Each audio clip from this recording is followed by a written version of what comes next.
BC బంద్ తెలంగాణ బీసీల JAC మొత్తం పిలుపు మేరకు ఈరోజు అన్నారం గ్రామంలో బీసీ బంద్ జరగడం జరిగింది. దీనికి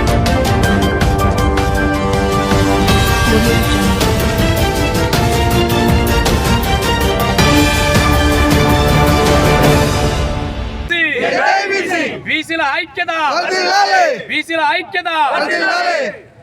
ఈరోజు బీసీ బంద్ కొరకు తెలంగాణ బీసీల జేఏసీ మొత్తం పిలుపు మేరకు ఈరోజు అన్నారం గ్రామంలో బీసీ బంద్ జరగడం జరిగింది. దీనికి మా గ్రామంలో అన్ని కులాలు, అన్ని బీసీ వర్గాలకు చెందిన అందరు జనాలు కూడా వచ్చి ఏకదాటిపై వచ్చి బంద్కు సహకరించినారు. దీని కారణం ముఖ్య ఉద్దేశం ఏంటంటే, వాస్తవంగా మనం బీసీలము ఎక్కువ శాతం ఉన్నాం కాబట్టి, మనం తక్కువ శాతం ఉన్న వాళ్ళే పరిపాలన చేస్తున్నారు కాబట్టి, దీనికి మనం ఎందుకు చేయొద్దనే ఉద్దేశంతో ఈ ఉద్యమం నుంచి అయినా కానీ మనం స్ఫూర్తి రావాలని, మేలుకోవాలని నేను కోరుకుంటున్నాను. ఇంకొకటి ఏంటంటే, మన అన్నారం గ్రామం నుంచే మనం బీసీ ఉద్యమం స్టార్ట్ చేద్దాము. ఏదైనా అన్నారం గ్రామం నుంచే స్టార్ట్ అయింది ఇంతకుముందు కూడా. ఇదేగా ఇప్పుడు వచ్చే స్థానిక సంస్థ ఎన్నికల్లో ఇప్పుడు చెప్పిన విధంగా దయానంద్ గారు చెప్పారు, మన కాంగ్రెస్ గవర్నమెంట్ చెప్పిన 42% బీసీ రిజర్వేషన్లో మన అసెంబ్లీలో తీర్మానం చేసిన గవర్నర్ దగ్గర ఆపేశారు. గవర్నర్ గారు సంతకం చేయాలంటే అది ఎవరి పరిధిలో ఉంటుందంటే సెంట్రల్ గవర్నమెంట్ అంటే ఏంటిది బీజేపీ చేయాల్సింది చేయక మభ్య పెడుతుంది. కాబట్టి దాన్ని తొందరగా మా మీద ప్రేమతో బీసీల ప్రేమను తీసుకొని అది 9th షెడ్యూల్లో పార్లమెంట్లో పెట్టాలని నేను కోరుతున్నాను. అట్లాగే ఫస్ట్ ఏంటంటే, మొట్టమొదటిగా మనకు వచ్చేది చాలా మన స్థానికంగా ఉన్న మారుమూల గ్రామాలలోనే ఫస్ట్ మొదలు కావాలి ఉద్యమం. వీడికి నుంచి మనం స్టార్ట్ చేద్దామని నా ఒక కోరిక. ఏంటంటే, అన్నారం గ్రామంలో స్థానిక సంస్థ ఎన్నికలు వస్తున్నాయి కాబట్టి 100%కు 100% మన బీసీలను ఎస్సీలు ఎస్టీలు కలిసి ఒక జెండా ఎగిరేద్దామని కోరుకుంటూ ఈ యుద్ధానికి భావిస్తున్నాను. బీసీ బంధుకు 42% రిజర్వేషన్ కల్పిస్తామని ప్రభుత్వం కామారెడ్డి బీసీ డిక్లరేషన్లో చెప్పడం జరిగింది.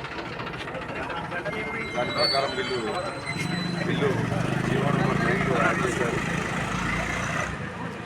బిల్లు ఇక్కడ పాస్ చేస్తే గవర్నర్ దగ్గర బిల్లు ఆమోదం పొందలేదు. సో దానికి ప్రతిచర్యగా బీసీ సంఘాల నాయకులందరూ కలిసి ఈరోజు ఇచ్చిన అన్నారం గ్రామ ప్రజలకు, అలాగే కిరాణా వర్తక సంఘం సభ్యులకు, ప్రతి ఒక్కరికి, ఈ బంధుకు పిలుపునిచ్చిన ప్రతి ఒక్కరికి ముందుగా ధన్యవాదాలు. బీసీలు యాక్చువల్లీ 50% పైనే ఉన్నారు. మనం అడిగింది 42% రిజర్వేషన్ అడిగాము. ఎందుకంటే 42% రిజర్వేషన్ ఇస్తే సమన్యాయం జరుగుద్ది. తక్కువ రిజర్వేషన్ ఉన్న వాళ్ళు ఎక్కువ పోటీల్లో ఉన్నారు. మీరు అసెంబ్లీ సెగ్మెంట్లో చూసుకున్నా, పార్లమెంట్ సెగ్మెంట్లో చూసుకున్నా, ఎక్కడైనా వాళ్ళదే పై చేయింది కనుక వాళ్ళకు సమానంగా సర్వ హక్కులు మనకు ఉండాలని ఈ నిర్ణయాన్ని తీసుకోవడం జరిగింది. ఇది కనుక అమలైతే బీసీ నాయకులకు, బీసీ విద్యార్థులకు, బీసీ సోదరులందరికీ న్యాయం జరుగుతున్న ఉద్దేశంతో జీవో నెంబర్ 9 మొన్న తీసుకురావడం జరిగింది. కానీ దానిపైన కోర్టులో మాధవరెడ్డి అనే వ్యక్తి కేసు వేయడం కూడా జరిగింది. అది అందరూ చూసి ఉన్నారు. సో దానికి ఈ స్థానిక సంస్థల్లో స్టే కూడా ఇవ్వడం జరిగింది.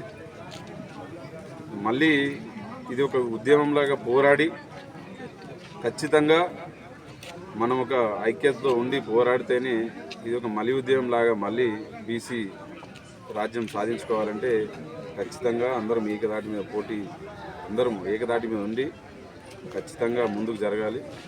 లేదంటే ఈ ఉద్యమం కూడా నీరు గారిపోతుంది. మళ్ళీ ఎందుకు ఎవరు విడగొట్టే ప్రయత్నం చేస్తారు.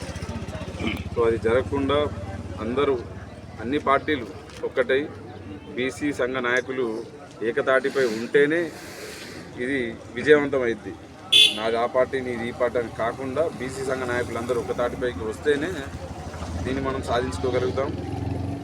అలాగా సాధించుకుంటేనే రేపు భవిష్యత్ అనేది మనకు కానీ, మన యువ విద్యార్థులకు కానీ చక్కని అవకాశాలు ఉంటాయి.